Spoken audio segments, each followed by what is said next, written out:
Dragi absolvenți, sau mai bine spus, dragi prieteni, uite că a sosit și ziua pe care fiecare dintre noi ar fi vrut să o amâne, făcând-o să rătăcească undeva departe. Dar cât de mult n-am vrea, nu ne stă în puteri să întoarcem timpul. Putem să mergem doar înainte, păstrând în inimile noastre tot ce mi-e drag și mai scump. De-a lungul anilor, clasele noastre au prietenit, fiind întotdeauna un colectiv unit și înțelegător.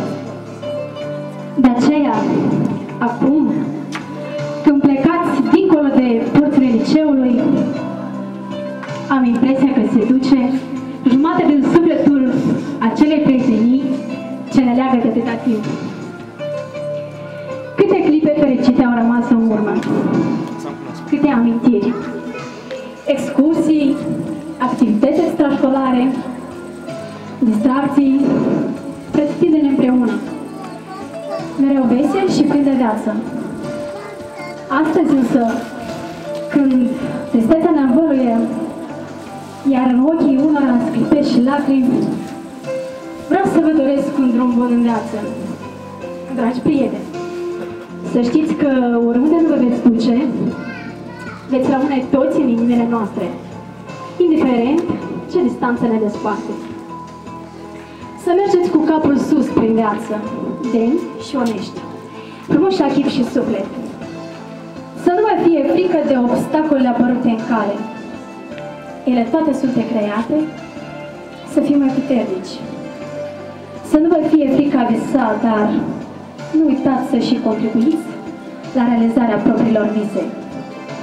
Țineți minte, nu există înălțimi de neatins, există doar aripi prea scurte. Nu știu ce va deveni fiecare dintre voi. Cineva va fi medic, cineva lingvist, cineva jurist, dar, indiferent de profesia îmbrățișată, trebuie să rămâneți înainte de toate oameni buni. Un om adevărat nu e neapărat un om mare. El poate fi mai mic decât o lacrimă, dar în mod obligatoriu, la fel de burcă ea. Deci, vă urez succes! Mult succes în viață și realizări frumoase de care să vă puteți mândri. Să vă aibă Dumnezeu mereu în pază și să-și reverse asupra voastră binecuvântarea sa.